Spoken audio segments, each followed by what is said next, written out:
What's good, ladies and gentlemen? Welcome to SK Wealth Academy podcast number 88. So today I am going to speak about a discussion I had with a patron that was entitled to a private 30-minute Q&A session with me as part of his Patreon benefits. And because it was private, I'm not going to divulge the patron's identity or even his or her questions because, of course, I respect everyone's privacy. But I'm only going to discuss my answers because I think that my answers to this particular patron's questions may provide some benefit and value to you. So basically, my response during my response, I revealed that my New Year's resolution is the same every single year, and that is to become a better man by the end of the year than I was at the start. And that way I avoid the inevitable comparisons of my life to others that seems near impossible to avoid these days with the parabolic explosion of social media usage and everybody trying to post their perfectly artificial enhanced life online. So this way, if we focus on ourselves, we won't be distracted by viewing these perfect lives plastered all over social media of perfect vacations, perfect bodies, perfect landscapes that are not even real, but all photoshopped and chopped and manufactured for the sole reason of gaining the social currency of likes and perhaps being able to then parlay that role as a social influencer into monetary transactions with various companies. So as long as I can work on myself and become a better man that year, then it's been a successful year. And furthermore, I learned decades ago that you can't change anyone as much as you would like to change people, even sometimes for their own benefit. People have to want to change themselves. And no matter how much you try to convince someone to change, even if it's for their own good, they will not change until they are ready to change on their own. And sometimes they'll never be ready, so you'll just be banging your head against the wall your entire life if your whole focus is to try to change someone else. So the best way, in my opinion, to get someone else to change for the positive is just to continually work on yourself. Better yourself and lead by silence, meaning be an example to that person of what is working in your life. They will view and observe it, and then they will come to you and ask you for advice, or hopefully, if they have any intellect, they will.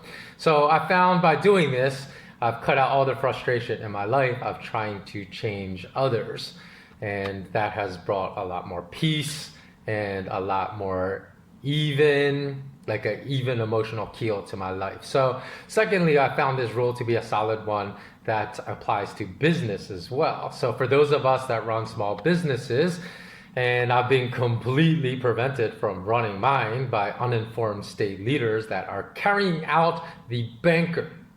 Let me make that sure and clear. The banker plan of economic ruin through the blanket pandemic lockdown strategy. We're much better off not comparing our financial success to that of much larger international corporations, because the executives that run these corporations are part of the parasitic class of humanity that have granted themselves the benefits that they are able to parlay into monetary gain through the legal system, through control of the monetary system, and through control of the regulatory system to outperform us financially. Now, if you're wondering why I say it's a banker plan, just go to my news site at malamalama.com/WordPress, and you will find articles in which I explain that in great detail. So I'm not going to discuss that within the confines of this podcast number 88. So in order to in order to avoid being extremely frustrated at witnessing the financial success, for example, of larger corporations and executives that may work 1/10 or even 1/100th as hard of us, but yet reap much greater monetary gains, I focus only on improving what I can improve for myself within my own business. And I focus on improving what are my strengths in my business every year, while I'm really certain to outsource my weaknesses. So when I worked for a Wall Street firm, for example, in Beverly Hills, and a private banking company in LA many moons ago, many years ago, I witnessed the managers of every office in which I worked make millions per year, and they typically were the employees that worked the least hard in our offices, reading these newspapers and drinking coffee by morning and by afternoon, leaving the office to go to the golf course and playing a couple rounds of golf with their multimillionaire friends. Or prospects, because it was a business thing, right? So it always seemed antithetical to me that once you rose to the top, that you would have to stop working hard at all. And that is the con that we're all told, right? That if you work really hard, you can make it to the top. Because if you're not part of the Billionaire Boys Network, you'll never be able, there's a glass ceiling that's impossible to break through. But like in mixed martial arts, because I'm a martial artist, if you stopped working hard once you became champ, guess what? For certain, you'd be knocked out unconscious upon your first title defense against a top-rated contender. Because once you stop working, martial arts are a perishable skill, and they will erode if you do not continue to work hard and keep them sharp. So in 2008, and of course that was the last financial crisis, we're in the middle of the next one in 2020. It was crystal clear that the parasitic class was in charge of every single aspect of the corporate business platform. Because when banking stocks were tanking, and banking CEOs were whining about their personal wealth being eroded, as much of their compensation came in the forms of stock options and different stock programs in which they were paid with a lot of stock of their underlying banking company. What happened?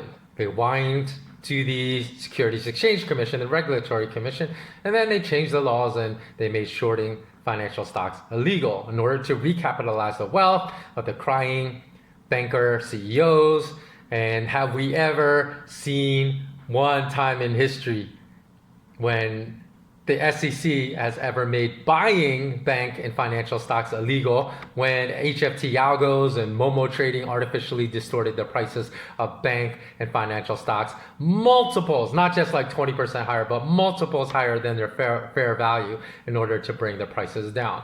Of course not. I mean, that's a rhetorical question, right? But if they go too low, what happens? They always step in to artificially reflate the prices of these banking and financial stocks. And this should have been clear evidence to everyone that bankers are running not just stock markets, but every single financial market in the world in which they can get their dirty hands upon, like a casino in which they will let you lose to your heart's content. But once you start winning, they will call upon their hired thugs, aka the regulatory agencies, to throw you out of the casino and make sure that you lose or your winnings turn into losses. So one thing all small businesses have to realize is, what are our weaknesses? Are all small business owners? Because if we try to do everything ourselves, including taking full responsibility for managing the aspects of our businesses that are not our strengths, this could turn a very viable, strong business into a bankrupt one. So for example, my weakness is in marketing. I acknowledge that, I know that, I don't enjoy it, I never had a propensity for it, and my strength is in creation, in creating businesses, because I've been a serial entrepreneur. So what I am always certain to do is to outsource marketing for my small businesses that I run, because I acknowledge it is my weakness. And then lastly, to wrap this podcast number 88 up, I wanted to comment on the growing hatred that I've witnessed at all levels that is well beyond the levels I existed when I was a kid and even when I graduated from university. It's well beyond even that level. So it seems today that people hate on other people's success, even on the success of people that worked really hard for their success and have done it in an ethical way, in a way that has not trampled on the rights of others, have not exploited the middle class or the poor, have not taken advantage of what is essentially indentured servitude and slavery in other nations, because there's many big corporations that do that. Their money is made on the broken backs and the broken bones of other people. But there are those that do everything right and have a lot of success, and people still hate on them. And what these people don't see is that a lot of times these people that have this success, it looks like it might be overnight, but they put far more work into their success than people that are hating on them have ever put in during their lifetimes. And when I lived in LA, in fact, a friend of mine, I witnessed this exact phenomenon, or whatever you want to call it.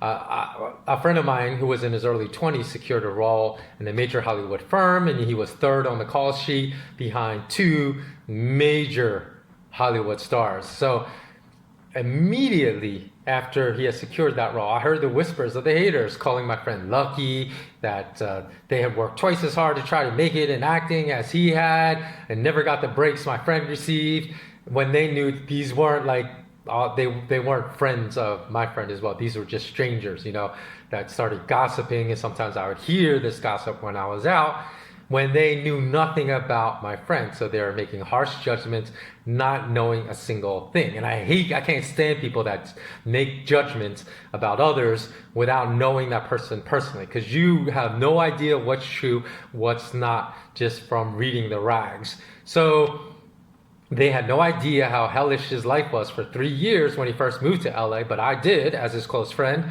And they did not understand that what they called luck was basically a marriage of his relentless work and discipline with opportunity. So meaning that he created his luck. So I'll tell you, I'm really concerned about the growing amounts of hate I witness everywhere in the world. It doesn't matter if I'm in Asia or if I'm back on the Western Hemisphere in the US or somewhere in the Americas. I witness elevated levels of hate I've never seen before. And I know the reasons for it.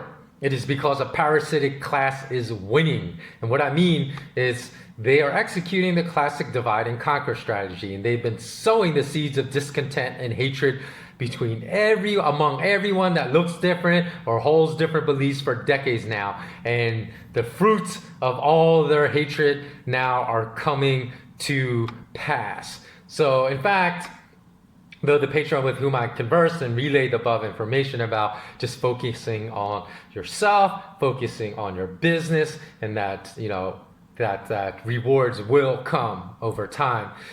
And he gave me credit for that wisdom, but really the credit for that, just basically giving my opinion on how he should handle or she should handle certain things, the credit really doesn't belong with me. It belongs with religion. And I'll explain what I mean by this. Because over the course of my life, I've had many long and deep conversations with people of all different religions, including Muslims, Sikhs, Buddhists, Taoists, Jews, Christians, and so on. And my view of religion, because of this, has not been polluted by the very aggressive anti-religion movement promoted by billionaire transhumanists that want to remove morality completely from not only corporate behavior and corporate ethics, but also from society at large.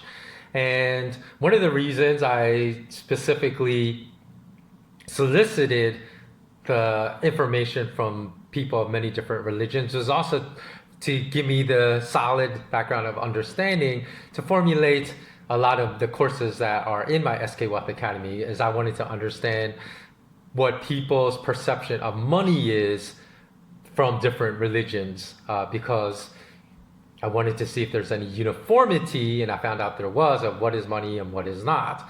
And it's very interesting because in my last podcast I said, not my last podcast, but several podcasts ago, which I spoke about money, I said that no matter all the people I spoke to that really understand what money is, they still do not use what their definition of money is per their religion. So that's very interesting to me. So again, if you're not familiar with what transhumanism is, or which are beliefs that are very strongly embraced by transhumanists like Bill Gates and Peter Thiel, and because they subscribe to the Novo Ordo Seclorum. I think that's what it is, Novo Ordo Seclorum, or New Secular Order declaration on the back of a $1 bill. That means it's a secular world, or a world without God. That's what they've been striving to create, because their belief is that they are God, that man can transform himself into God. And because of that, there's no right and wrong. So they subscribe to the belief of, the snake, the serpent, and Adam and Eve, and the tree of knowledge, and all that. I mean, they're very well versed in all these ancient tales, because they want to transform society into a belief that there is no right or wrong, only better or worse, because they will argue even murdering an innocent human being is not necessarily wrong, as long as a person that committed that murder learned something from it, and it was a learning experience. So that's why the beliefs of these transhumanists are so dangerous. And that should be self-evident, that these types of beliefs, that there's no right or wrong, but only better or worse, are extremely dangerous. And this is the pathway these transhumanist billionaires are hell-bent, and no pun intended, in taking us down. And they're clearly succeeding right now, because the levels of hatred that exist among people today is far greater than anything I ever observed as a child. Even during times that I was called a chink every single month, or something racist happened to me every single month when I was a child. And I'm telling you right now that the levels of hatred I witnessed are greater than even then. Think about that. Hatred is greater today than it was when I was a child, and I experienced something openly racist, because it was okay to be openly racist back then, every month of my life. And that is saying something about the extreme levels of hatred. So why is this? Well, I approach my religious practice and belief in God as I do my practice of martial arts. I'm not here to preach my way, that my way is better than yours. And, I don't even go out there and try to convert anyone into thinking the way I think. But if you ask me about it, I will share my truths. Because in the samurai era in Japan, samurais would never act out of anger. And if you did so, you brought disgrace not only to yourself, not only to your family, but to the code of the warrior, or the hagakure. So in fact, a samurai would only draw his sword if his life was challenged. And he would only draw his sword to kill. So it was to kill an enemy for no other reason. It was not out of anger. It was not out of like some type of knee-jerk emotional reaction. But today, I see people drawing their figurative swords and their figurative guns all the time on the slightest provocation, which it would be an act in the era of the samurai that would have been brought disgrace to your name. So in martial arts, we live by credo. And the credo is to learn more ways to preserve rather than destroy, avoid rather than check rather than hurt rather than maim rather than kill. For all life is precious, nor can any be replaced. But today in society at large, I feel as if, I don't know if this is actually true, but I feel as if people know more ways to destroy rather than to preserve, and are quick to draw their allegorical sword or gun anytime someone slightly disagrees with them. So I've read comments in YouTube podcasts in which subscribers have written comments like, "Oh, I've been a big fan of yours for 5 years or for 10 years, and I've agreed with everything you've said up until this podcast. But now, because you believe this about such and such topic, if you cross the line, I'm unsubscribed. Goodbye." What's this? This is the stance of a complete fool. And it's also the reason why I developed my SK Wealth Academy, because I feel there's a complete absence of critical thinking now, which is also means the transhumanist billionaire movement is winning, because their goal was to strip all academia out of true education and their critical thinking skills, because only a fool would walk away from someone that he admitted he's learned so many invaluable lessons for like 5 years and 10 years, and then the moment they say something which they strongly disagree with, they're like, "I'm done with you," and they walk away from that person. So for someone that walks away from such an insightful teacher, there's no other way to describe that person as anything less than a fool. So I know that the billionaire transhumanists and their agenda of hate is winning, because though I have friends that are atheists that are very smart and good people, have good morals, and they never tried to convince me that God doesn't exist. I never try to convince them that He does. I've increasingly had a number of very vitriolic, hateful atheists that, in the course of my conversation with them, would state that anyone that believes in God is a moron. And as I said, I never shy away from my truth. So just as I would stick up for my martial arts practice, if someone ever challenged and say, "Oh, you're not training in the right martial arts," by calling my training ineffective and useless, because I know it is very useful and effective, I would also stand up for my truths in my religious beliefs. So at that point, I said, "I believe in God. Am I a moron?" To which this atheist responded by saying, "I hate you. I really hate you." And this has happened to me not just once, but several times. And each time, my response has been a simple, "You know what? You need to really work on becoming a better person," which would only provoke more hatred flung my way. But what these people don't realize is that they can't emotionally get to me, because I could care less what they think of me, because my self-worth is not based upon the uninformed opinions of strangers. Let me just recite that again, because I hope everyone thinks this way. My self-worth is not based upon the uninformed opinions of complete strangers. So that's why, like, when people get so upset about what other people say on their social media comments, that makes zero sense to me. You should not waste your time. You don't even know if that is just, maybe it's a computer bot, because there's a lot of computer bots out there trolling anyone that says anything that goes against the mass media narrative. So you might be arguing with a computer, not even a real person. But anyone, in my opinion, anyone that expresses such heated hatred for someone merely because that person holds a different belief is a person that does not love himself or herself, because you cannot express such hatred for someone else if you love yourself. So you would think that my lack of hatred flung back at that person would be proof that my faith does positive things in my own life. But the irony of such a person expressing such heated hatred for me, and my response of just, having a non-response, just remaining calm and just trying to encourage that person to work on themselves and just try to become a better person every year, as I try to do. I mean, I may not succeed every year, but at least I try every year. And I actually would hope that in retrospect, if I really thought about it, that I have succeeded every year since I've made that commitment.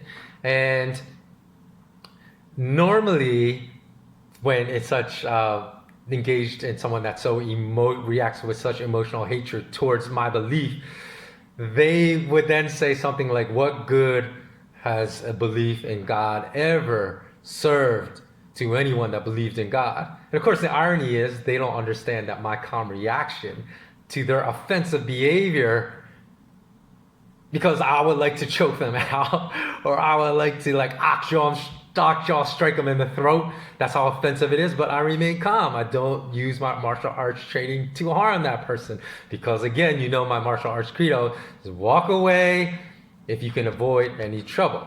So let me be clear also that my martial arts credo is not the credo of a lamb, it's a credo of a lion, because far too many men out there believe that is a sign of weakness if you walk away from a situation in which you can walk away without any physical confrontation. No, that's walking away is the sign of maturity. It's the sign of a mature man. The sign of a boy is the sign of someone that you could be 40 years old and still a boy if that's your first reaction, is to always get in a fight because of words.